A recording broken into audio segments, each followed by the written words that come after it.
1 हफ्ता हो गया था सारा दीदी को लापता हुए। 7 दिन, 14 घंटे, 90,000 सेकंड। हर बीतता पल एक सुई की तरह चुभ रहा था। पुलिस ने तो हार मान ली थी, उनके लिए यह बस एक फाइल थी। लेकिन मैं हार मानने वाला नहीं था। मुझे पता था मेरी दीदी कहीं है, जिंदा है। मुझे उसे ढूंढना ही होगा। यादें कभी कभी बहुत भारी लगती हैं। सारा की हंसी, उसकी बातें, सब कुछ जैसे कल ही की बात हो। हर तस्वीर, हर शब्द, हर पल बस उसी की याद दिलाता है। लेकिन अब इन यादों के सहारे ही मुझे आगे बढ़ना है। तुमसे वादा है दीदी, तुम्हें ढूंढ कर रहूंगा। चाहे कुछ भी हो जाए, मैं तुम्हें नहीं छोड़ूंगा। मिस्टर आदित्य, मैं समझता हूं आपकी पीड़ा। हम हर जगह देख चुके हैं। जितने भी सुराग मिले सब बेनतीजा रहे। हमने अस्पताल, बस स्टैंड, रेलवे स्टेशन, यहां तक कि शहर के सभी ढाबों, होटलों और रिमोट इलाकों में भी पूछताछ की है। सीसीटीवी फुटेज में भी कुछ नहीं मिला। ऐसा लग रहा है जैसे वो जमीन निगल गई या आसमान खा गया। हमें अब मान लेना चाहिए कि शायद नहीं, आप हार मान सकते हैं इंस्पेक्टर। मैं नहीं। मेरी बहन ऐसे गायब नहीं हो सकती। वह कमजोर नहीं है। जरूर कुछ तो है जो आप लोग देख नहीं रहे।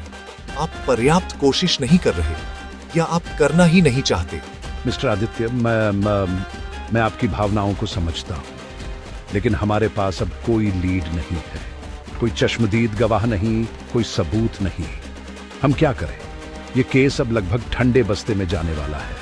हम बस इंतजार कर सकते हैं किसी नई जानकारी का। अचानक मेरा फोन बजा।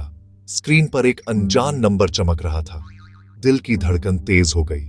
मैंने लंबी सांस ली और फोन उठाया। हेलो, कौन बोल रहा है? सारा, पुरानी हवेली, खतरा, जल्दी आओ, वो तुम्हें भी। लाइन कट गई। सिर्फ एक लंबी अजीब सी बीप की आवाज रह गई थी। आदित्य अचानक चौंक जाता है।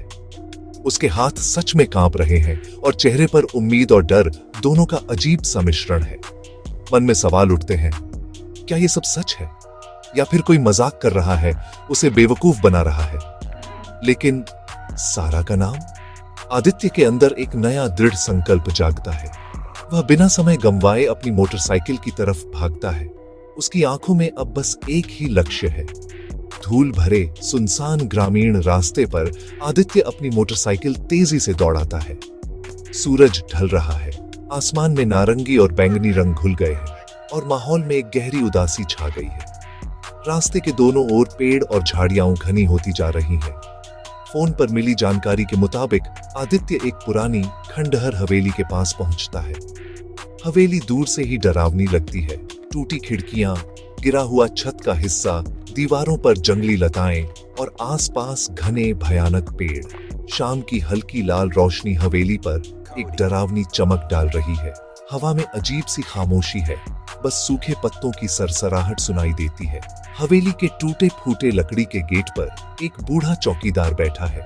उसकी आंखें दूर क्षितिज पर टिकी हुई हैं, मानो वह कुछ अदृश्य देख रहा हो। उसके चेहरे पर गहरी झुर्रियां और आंखों में एक रहस्यमयी चमक है। आदित्य मोटरसाइकिल से उतरता है। थोड़ा डरा और थोड़ा संशय में वह चौकीदार के पास जाता है। नमस्ते बेटा। ये हवेली सालों से बंद है। यहाँ कोई आता जाता नहीं।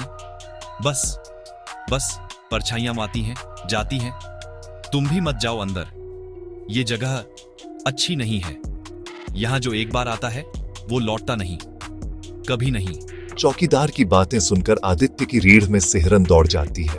डर बढ़ जाता है, लेकिन सारा को ढूंढने का जुनून उसे आगे बढ़ने के लिए मजबूर करता है। वह चौकीदार को देखता है, जो अब फिर से क्षितिज की ओर देखने लगा है, जैसे उसे सब पता हो। आदित्य गेट की तरफ बढ़ता है और गेट चरमराते हुए खुलता है। हवेली की ओर बढ़ते हुए एक धीमी डरावनी धुन बैकग्राउंड में गूंजने लगती है। रात अब पूरी तरह गहरा चुकी है। आदित्य टॉर्च की हल्की रोशनी में हवेली के अंदर कदम रखता है। हवेली के अंदर का माहौल बाहर से भी कहीं ज्यादा डरावना है। हर तरफ धूल की मोटी परत, कोनों में मकड़ी के जाले, बिखरा हुआ टूटा फूटा फर्नीचर और सीढ़ियों पर लकड़ी पत्थर के टुकड़े। हवा में अजीब सी बदबू है, जैसे नमी, पुरानी लकड़ी और किसी अनजाने डर की मिलीजुली खुशबू। हर तरफ सन्नाटा है, जिससे हर हल्की सी आवाज भी डरावनी लगती है। आदित्य धीरे धीरे चलता है। उसकी टॉर्च की रोशनी दीवारों पर लंबी भयानक परछाइयां बना रही है। हर छोटी सी आवाज पर वह चौंक जाता है। कभी हवा में हिलती टूटी खिड़की, कभी छत से गिरता पत्थर या कोई दूर की चरमराहट। वह हर कमरे में झांकता है, हर कोने की जांच करता है। उसकी आंखें लगातार कुछ ढूंढ रही हैं। एक कमरे में वह रुकता है, जो बाकी कमरों से थोड़ा अलग है। यहाँ धूल कम है और लगता है जैसे अभी अभी कोई यहाँ से गुजरा हो। जमीन पर पैरों के कुछ धुंधले निशान भी दिखते हैं। आदित्य जमीन पर ध्यान से देखता है। धूल के बीच एक छोटा पुराना लॉकेट पड़ा है। वह धीरे से झुककर उसे उठाता है। यह वही लॉकेट है जो सारा हमेशा पहनती थी, जिसमें आदित्य और सारा की बचपन की तस्वीर है। तस्वीर थोड़ी धुंधली है, लेकिन साफ दिख रही है। आदित्य लॉकेट को देखता है और उसके चेहरे पर एक साथ उम्मीद और डर दोनों झलकते हैं। अदित्य बुदबुदाते हुए, ये तो दीदी का लॉकेट है। अदित्य जोर से लॉकेट को कसकर पकड़ते हुए, वो यहीं थी, वो यहीं है। अचानक एक तेज भयावह आवाज आती है, जैसे कोई भारी चीज जोर से गिरती है या टूटती है। पीछे से कोई आदित्य को जोर से धक्का देता है। वह लड़खड़ाता है, संतुलन खोता है और उसकी टॉर्च हाथ से छूटकर जमीन पर गिरकर टूट जाती है। पूरा कमरा अंधेरे में डूब जाता है। अब सिर्फ आदित्य की तेज सांसें, उसके दिल की धड़कन की आवाज और किसी के भारी कदमों की आहट सुनाई देती है जो उससे दूर जा रहे हैं। बैकग्राउंड संगीत चरम पर पहुंच जाता है। डर और अनिश्चितता को और गहरा कर देता है। एक लंबा पॉज है, जिसमें सिर्फ अंधेरा और आवाजें रह जाती हैं और सब कुछ ठहर सा जाता है। अंधेरे में आदित्य को एहसास होता है कि कोई उसे ढूंढ रहा है। उसके आसपास पैरों की हल्की आवाजें गूंजती हैं और फिर एक कमरे से फुसफुसाहट सुनाई देती है। आवाज इतनी धीमी है जैसे कोई डर के मारे खुद से बातें कर रहा हो। आदित्य अपनी टॉर्च ढूंढने की कोशिश करता है, लेकिन वह नहीं मिलती।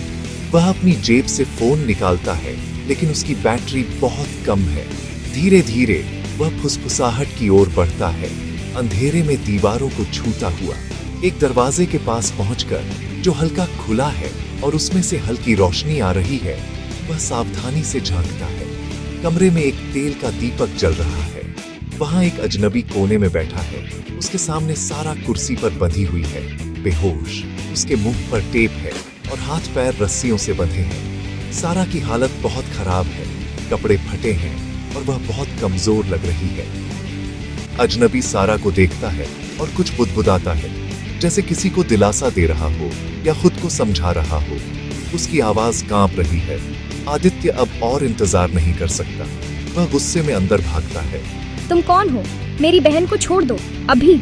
अजनबी पलटकर आदित्य को देखता है। उसकी आंखों में डर है, लेकिन उसके हाथ में एक छोटा चाकू है। वह आदित्य पर हमला करने की कोशिश करता है। दोनों में जबरदस्त हाथापाई होती है। फर्नीचर गिरता है, पुरानी चीजें टूटती हैं। इसी दौरान अजनबी की टोपी गिर जाती है और उसका चेहरा सामने आता है। ये वही है जिसने आदित्य को फोन किया था। राहुल, वो मुझे मार डालेगा। तुम्हें भी। मैंने तुम्हें बचाने की कोशिश की। मुझे मजबूर किया गया था। मैं नहीं चाहता था ये सब। अचानक एक और आवाज गूंजती है, इंस्पेक्टर शर्मा की। पुलिस हवेली में घुस आती है। टॉर्च की रोशनी कमरे को भर देती है। इंस्पेक्टर शर्मा और 2 कांस्टेबल बंदूक ताने अंदर आते हैं। राहुल घबराकर भागने की कोशिश करता है, लेकिन पुलिस उसे तुरंत पकड़ लेती है और हथकड़ी लगा देती है। मिस्टर आदित्य, आप ठीक हैं? हमें आपकी फोन कॉल और इस गुमनाम टिप से अंदाजा हो गया था कि कुछ गड़बड़ है। यह आदमी ये एक बड़े गिरोह का सदस्य है जो लोगों को किडनैप करता है। पुलिस सारा को खोलती है। आदित्य तुरंत सारा की तरफ दौड़ता है, उसे गले लगाता है। उसकी आंखों में आंसू हैं। दीदी, तुम ठीक हो? मुझे लगा मैंने तुम्हें हमेशा के लिए खो दिया। सारा धीरे धीरे आंखें खोलती है। वह आदित्य को देखती है और एक कमजोर मुस्कान देती है। उसकी आंखों में अभी भी सदमा है, लेकिन राहत भी है।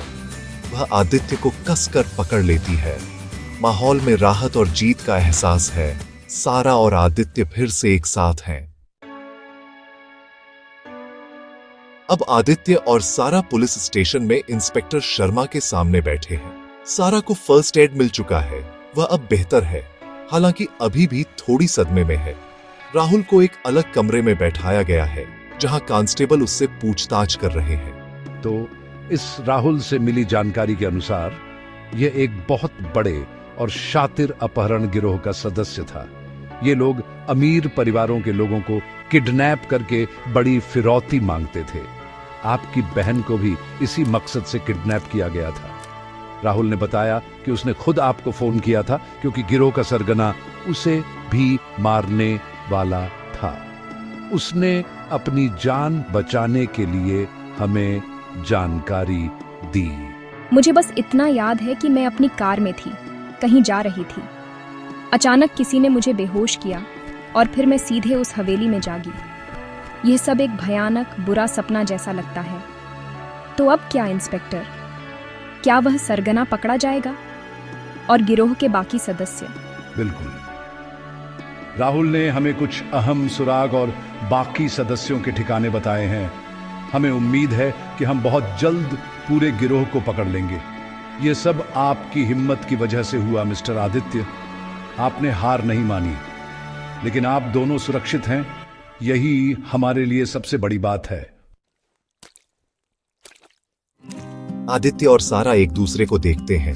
उनके चेहरों पर गहरी राहत और प्यार के भाव हैं। सारा आदित्य का हाथ कसकर पकड़ती है। तुमने मेरी जान बचाई आदित्य, मैं तुम्हें कभी नहीं भूलूंगी। तुमने मेरे लिए सब कुछ किया। हम हमेशा एक दूसरे के साथ हैं दीदी, हमेशा। उनके बीच का रिश्ता अब और भी मजबूत हो गया है। कहानी एक उम्मीद भरे नोट पर खत्म होती है और भविष्य में गिरोह के सरगना की तलाश की संभावना बनी रहती है।